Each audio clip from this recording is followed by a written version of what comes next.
성령 강림절 후 12째 주일입니다. 오늘 본문은 몇몇 바리새인들과 율법학자들이 예수님께 나와 손 씻는 문제, 그 문제를 제기하는 것으로부터 시작됩니다. 왜 예수님의 제자들은 빵을 먹기 전에 손을 씻지 않느냐라는 거예요. 식사 전에 손을 씻는 것은 장로들의 전통으로서 유대인들이라면 지켜야 할 중요한 정결 의식이라는 거예요. 예수님은 이런 바리새인들의 문제 제기에 대해서 오히려 그들을 향해 위선자 이렇게 정죄하십니다. 왜냐하면 그들은 사람이 만든 정결 예식은 지키면서 정작 하나님을 사랑하고 이웃을 사랑하라는 계명의 본질은 무시하고 있었기 때문입니다. 예수님은 이사야의 말씀을 인용해서 이렇게 말씀하셨습니다. 이 백성들이 입술로는 나를 공경하나 마음은 내게서 멀구나. 헛되이 내게 예배를 드리고 사람의 훈계를 교리인 양 가르친다. 그리고 예수님은 사람들을 불러 모으시고 이렇게 설명하십니다. 너희는 듣고 깨달아라. 입으로 들어가는 것이 사람을 더럽히는 것이 아니라 입에서 나오는 것이 사람을 더럽힌다. 무슨 말입니까?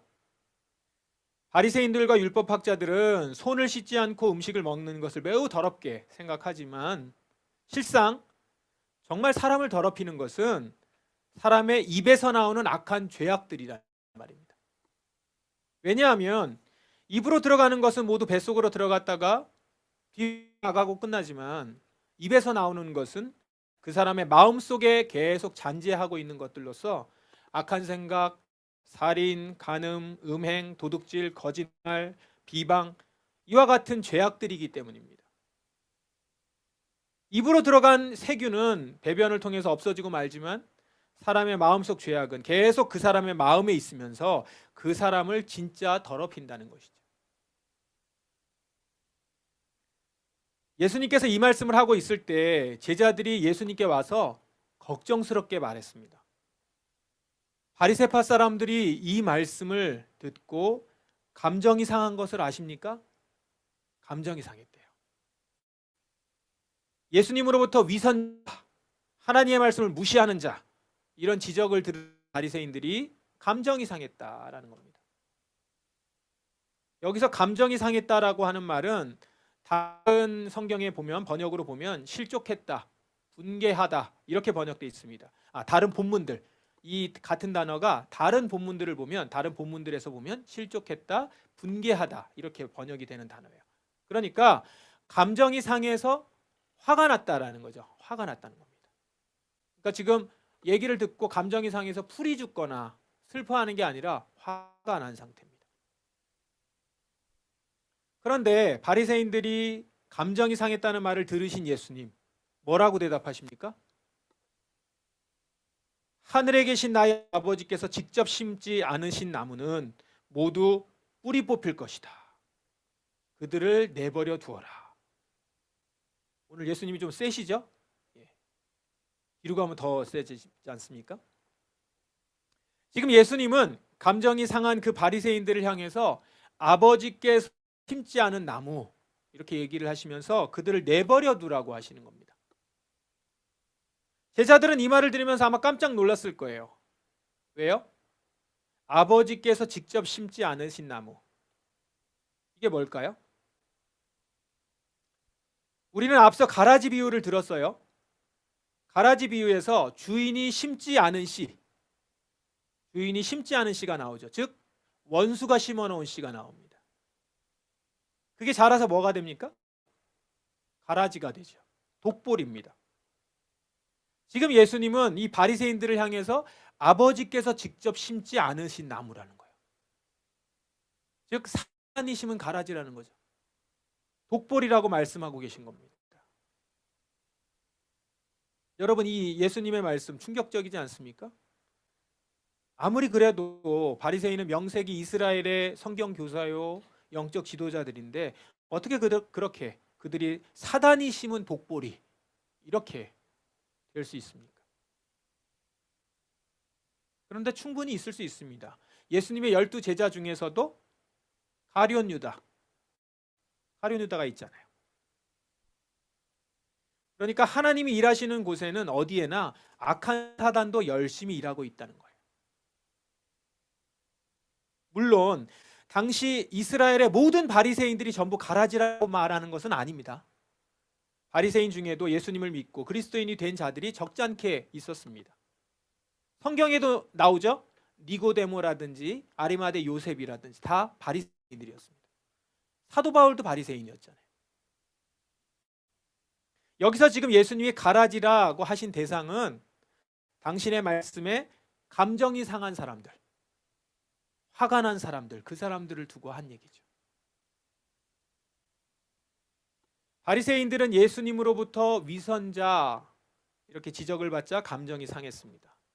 왜냐하면 그들은 가라지였기 때문이에요. 자기들의 목적이 들통났기 때문인 거죠. 잘 생각해 보세요. 가라지가 심겨진 목적이 뭐예요? 몰래 알곡 옆에 있으면서 알곡이 자라는 걸 방해하는 게 가라지 목적이죠. 사단이 가라지를 심은 목적이 그거예요. 그러면 그 목적을 위해서 가라지가 취하는 기본 태도는 뭡니까? 속이는 겁니다. 자신을 알곡으로 속이는 것이 가라지의 본능인 거예요. 그래서 독볼인데 마치 자기가 알곡인 것처럼 이렇게 같이 자라는 거죠. 비슷하게 생겨서. 그렇게 속이고 있는데 지금 예수님께서 자신들의 실체를 드러내시니 어떤 감정이 듭니까? 화가 나는 겁니다. 속임수가 실패한 거잖아요. 감정이 상하는 거예요. 실체가 들통났기 때문입니다. 만약 그들이 가라지가 아니라 하나님이 심으신 알곡이었다면 예수님의 지적을 들었을 때 어떻게 반응했을까요? 분명히 찔림을 받고 통회하면서 주님께로 나아갔을 겁니다. 내가 알곡인데 가라지라는 소리를 들으면 찔리는 거잖아요. 그게 알곡의 당연한 반응인 겁니다. 그런데 이들은 그렇게 반응하지 않고 예수님의 지적에 감정이 상했고 이후에는 예수님을 제거하는 데까지 나갔지 않습니까? 예수님은 이 가라지 바리새인들을 향해서 앞못 보는 인도자 이렇게 말하십니다.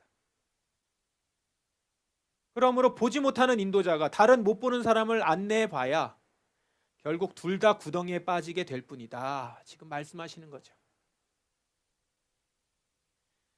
여기서 우리는 한 가지 영적 원리를 발견합니다. 일명 알곡과 가라지 구별법인데요. 어떻게 구별하느냐? 가라지는 지적을 당하면 감정이 상해서 예수님을 적대하지만 알곡은 지적을 당했을 때 회개하고 돌이킨다라는 거죠. 그래서 여러분 그들의 반응을 보면 그들이 어디에 속한 자들인지 대략도 알 수 있어요.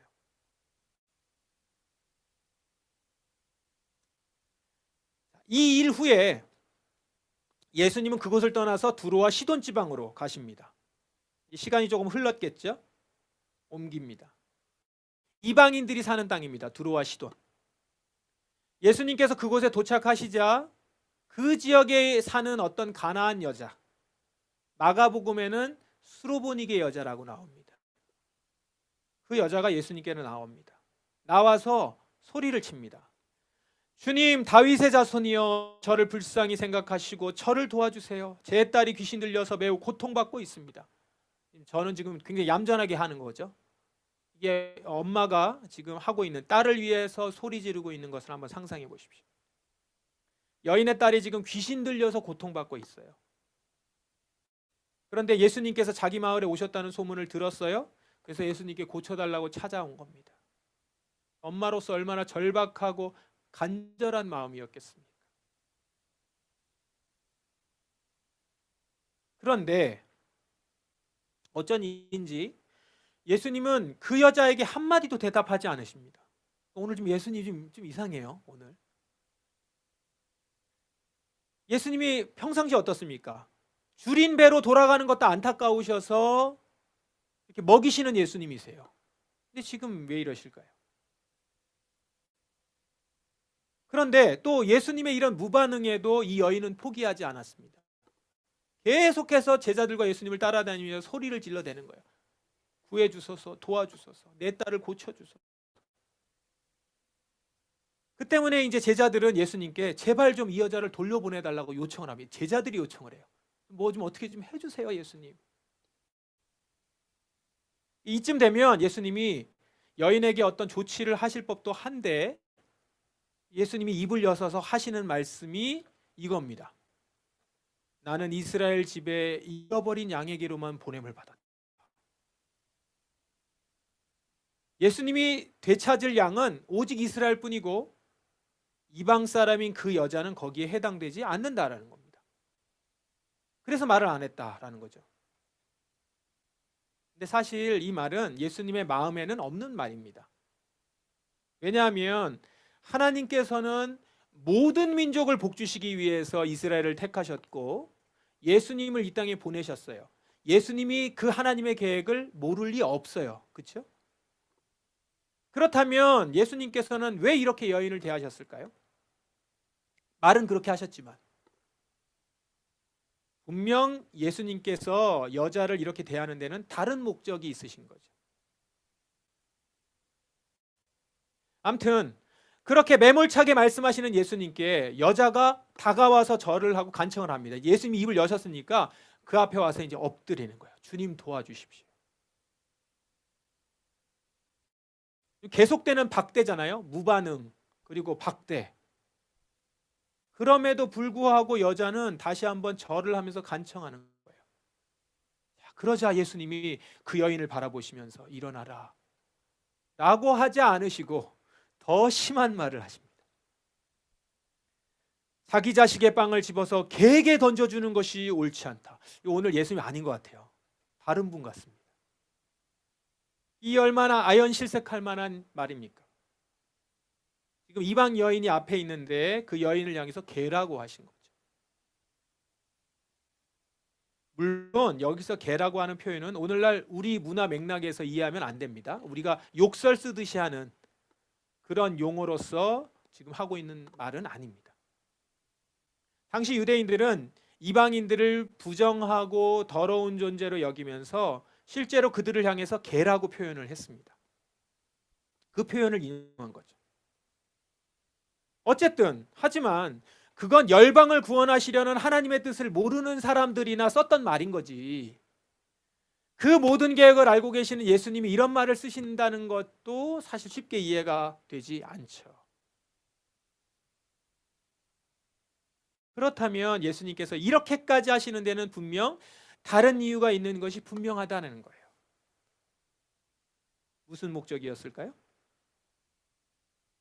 바로 예수님은 이 여인을 무관심과 박대로 대하시는 것을 통해서 이 여인 안에 있는 큰 믿음을 이끌어내고자 하셨던 거죠. 그리고 이런 예수님의 의도는 적중했습니다. 예수님의 이 모진 말에 여인은 뭐라고 말합니까? 그렇습니다.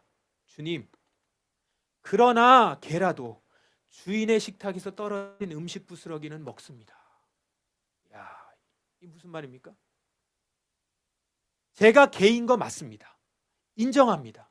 하지만 비록 하찮은 개라도 주인의 식탁에서 떨어진 음식 부스러기는 먹듯이 개와 같은 자기도 예수님이 떨어뜨려 주시는 부스러기 은혜는 받을 수 있지 않겠습니까? 그렇게 얘기하는 거예요. 개 맞습니다. 저 개예요. 그러나 개도 자기 주인의 음식 부스러기는 떨어진 건 먹지 않습니까?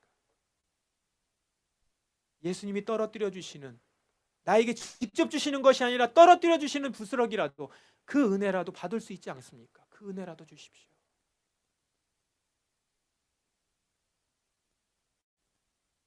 이 말 속에는 이런 뜻이 담겨 있죠. 예수님이 주시는 그 부스러기 은혜만이라도, 그 부스러기 은혜만으로도 제 딸은 충분히 나을 수 있습니다. 이 놀라운 믿음의 고백인 것입니다. 이 말을 들은 예수님은 비로소 여인에게 이렇게 말씀하시죠. 여자여, 너의 믿음이 크구나. 너의 믿음이 크구나. 내가 원하는 대로 될 것이다. 너의 믿음이 크구나. 여인에게는 예수님이라면 능히 귀신 들린 자기 딸을 고치실 수 있고, 심지어 그분의 부스러기 은혜만으로도 자기 딸이 나을 수 있다는 믿음이 있었다는 거예요.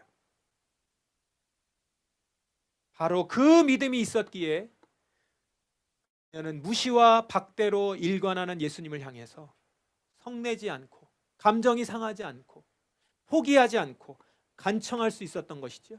그 큰 믿음으로. 예수님은 이미 그 여인 안에 있는 큰 믿음을 보셨고, 그래서 일부러 무시와 박대로 대하는 것을 통해서 그녀 안에 있는 믿음을 이끌어내셨던 것입니다.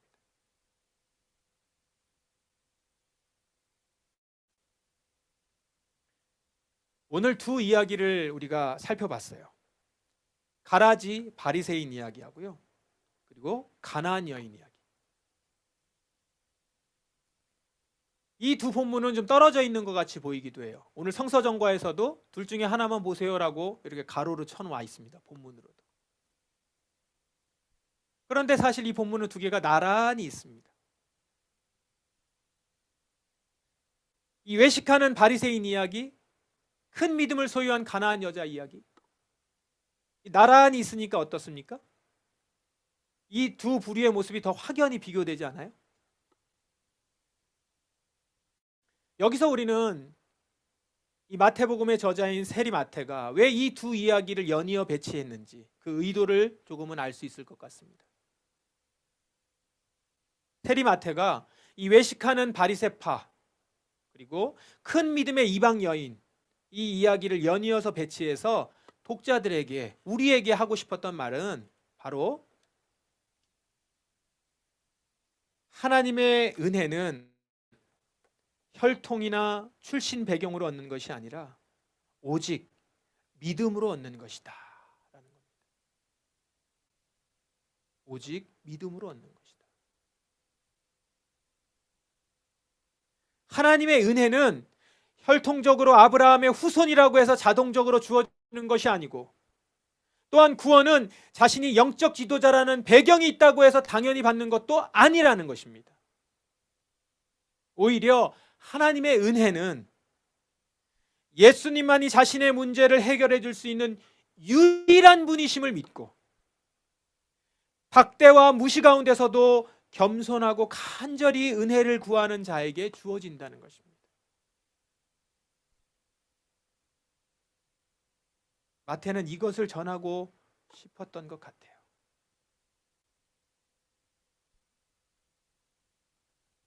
그렇다면 오늘 이 메시지가 우리에게 던져주는 통찰은 뭡니까? 이 본문을 통해서 우리는 어떤 성찰을 할 수 있을까요? 먼저 우리는 내게는 바리새인들과 같이 외식하는 모습은 없는지 이걸 생각해 볼 수 있을 겁니다. 하나님을 사랑하는 진심은 없으면서 그저 매주 교회에 출석하고 있다는 이유만으로, 세례를 받았다는 이유만으로, 혹은 부모님이 열심히 믿으셨던 중직자라는 이유만으로 이미 구원을 확보한 것처럼 안심하고, 그러면서 안심하며 하나님을 멀리하고 있지는 않은지 한번 돌아볼 수 있을 것 같아요. 또한 우리는 가나안 여인과 같이 내 문제를 해결할 수 있는 분이 예수님, 내 문제를 해결할 수 있는 분은 오직 예수님이라는 사실을 진짜로 내가 믿고 있는지 돌아볼 수도 있을 것 같아요.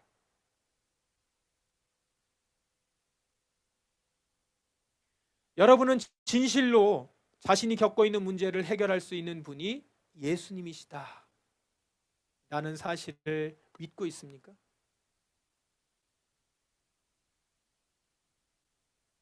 예수님이 주시는 부스러기 은혜만으로도 여러분의 그 어떤 문제들이 능히 해결될 수 있다는 것을 진짜 믿고 있습니까?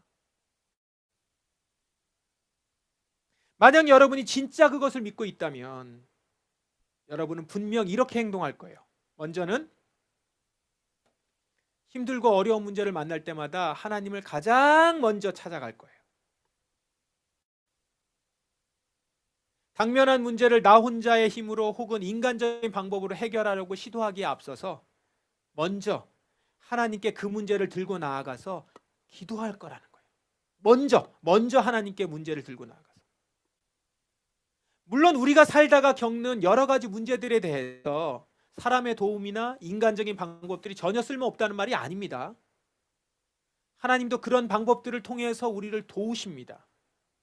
그러나 핵심은 내가 내 삶의 문제를 인식하게 됐을 때 그 문제를 가장 먼저 누구에게 가지고 가냐는 거예요.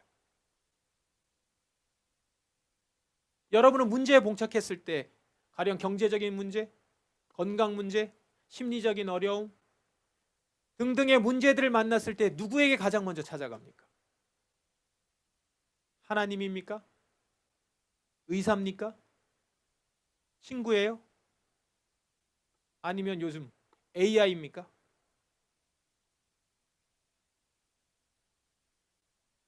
분명한 것은 여러분이 가장 먼저 찾아가는 대상이 바로 여러분이 가장 믿고 의지하는 존재라는 거예요.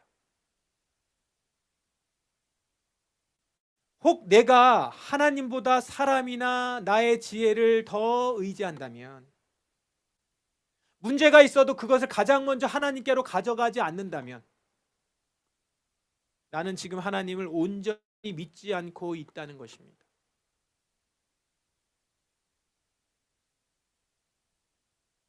은혜와 구원은 하나님 외에는 주실 분이 없다라고 하는 이 믿음의 고백으로 얻는 것인데, 그 믿음이 없다는 건 하나님의 은혜와 구원이 나에게 임할 기회가 없다는 말 아니겠어요?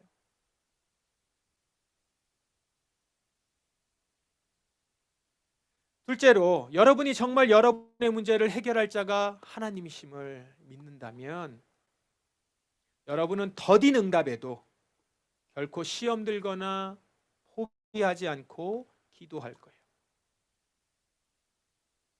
여인을 한번 다시 생각해 보세요. 몇 번씩이나 예수님께 무시당했지 않습니까? 심지어 박대를 당하기도 했어요. 그럼에도 불구하고 여인은 낭망은커녕 성내기는커녕 포기하지 않고 계속 예수님께 요청해요. 어떻게 이렇게 그럴 수 있었죠? 그녀가 그럴 수 있었던 이유는 뭡니까? 자기 딸을 고치실 수 있는 분은 오직 예수님뿐이라는 믿음이 있었기 때문이죠. 예수님밖에 없기 때문에.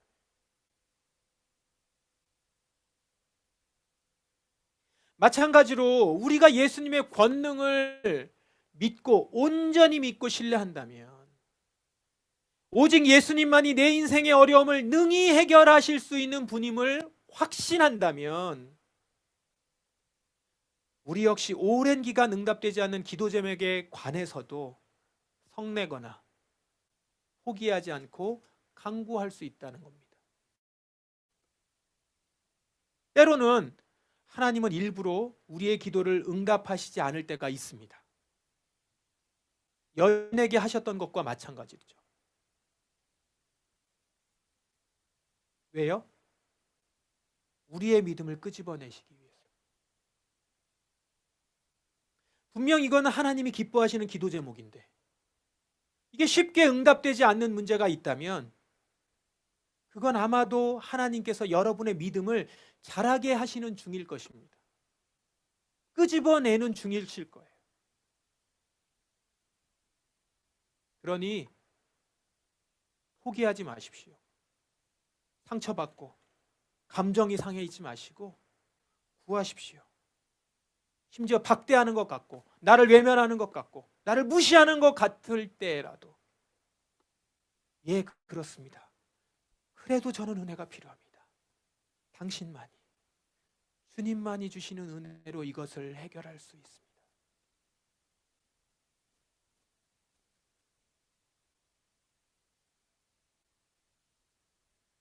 사랑하는 포도나무 성도 여러분, 우리 모두는 은혜와 구원이 필요한 자들입니다. 무리를 걸어가는 성도가 어떻게 거센 바람과 거친 파도를 혼자 힘으로 이겨낼 수 있습니까? 그 누가 우리를 제대로 도와줄 수 있겠습니까? 우리에게 필요한 은혜와 구원은 오직 하나님에게만 옵니다.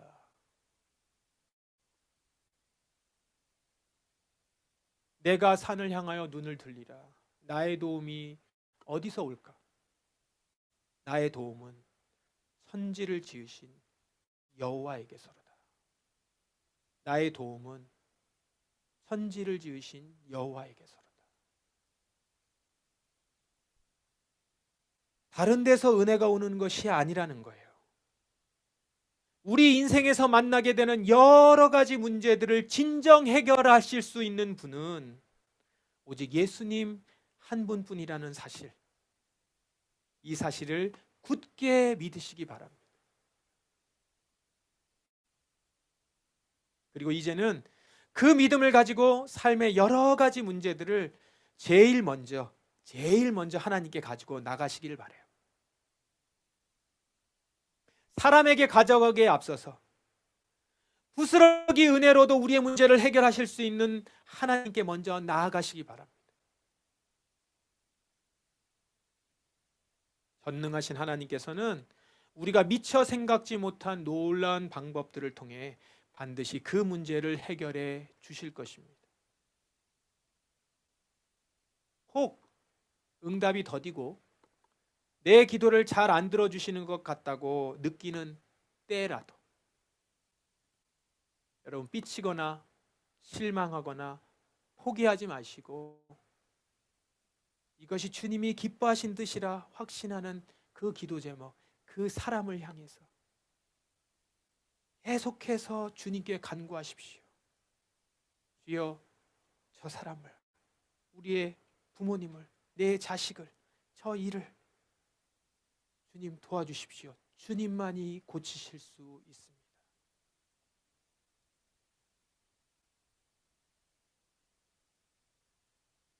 개라도 주인의 식탁에서 떨어지는 부스러기를 먹는데 하물며 하나님의 존귀한 자녀인 여러분에게 하늘아버지께서 은혜를 주지 않으시겠습니까? 그렇게 포기하지 않고 간구하는 여러분에게 주님께서 이렇게 선언하실 것입니다. 너의 믿음이 크구나. 내가 원하는 대로 될 것이다. 너의 믿음이 크구나. 포기하지 아니하고 끝까지 붙들고 주님께 간구하는 여러분들의 믿음이 크다는 것을 주님이 인정하시고 그 원하는 대로 주님이 들어주실 것입니다. 오직 믿음으로 간구하시고 믿음으로 나아가셔서 하나님의 은혜를 다 받으시는 여러분들 되시기를 주님의 이름으로 축원합니다. 기도하겠습니다. 이 시간 주님 앞에 엎드려 기도합니다. 이 시간 여인과 같이 주님 앞에 엎드립니다. 주님, 지금 저에게 문제가 있습니다. 주님, 제 딸에게 문제가 있습니다. 저희 집안에 문제가 있습니다. 제게 문제가 있습니다. 주님, 이 문제를 풀어주소서, 도와주소서, 해결하여 주소서. 주님만이 하실 수 있습니다. 들어주시지 않을 때라도 주님, 개도 주인의 상에서 떨어지는 부스러기를 먹습니다. 제가 그 자리에 1순위가 아닌 것처럼 보이는 이때라도 부스러기라도 주시는 은혜, 그 은혜만으로도 충분합니다. 주님께서 그 기도를 들으시며 그렇게 내가 고백을 할 때라도 그 고백이 사실이 아니죠. 우리는 하나님의 존귀한 자녀인데 우리의 믿음을 크게 이끌어내시고자 주님께서 기다리고 계시는지 모르니 여러분, 끝까지 붙들며 주님 앞에 간구하는 여러분 되시길 바랍니다. 그래서 주님께서 주시는 은혜를 누리는 자들, 마음이 상하지 아니하고 아버지께로 나갈 수 있는 큰 믿음으로 주께 나가기를 그런 자가 되게 하소서. 성령 하나님, 저를 도와주소서. 제가 그렇게 기도하며 오늘도 나아가십시다. 다 같이 통성으로 기도하겠습니다. 아버지 하나님,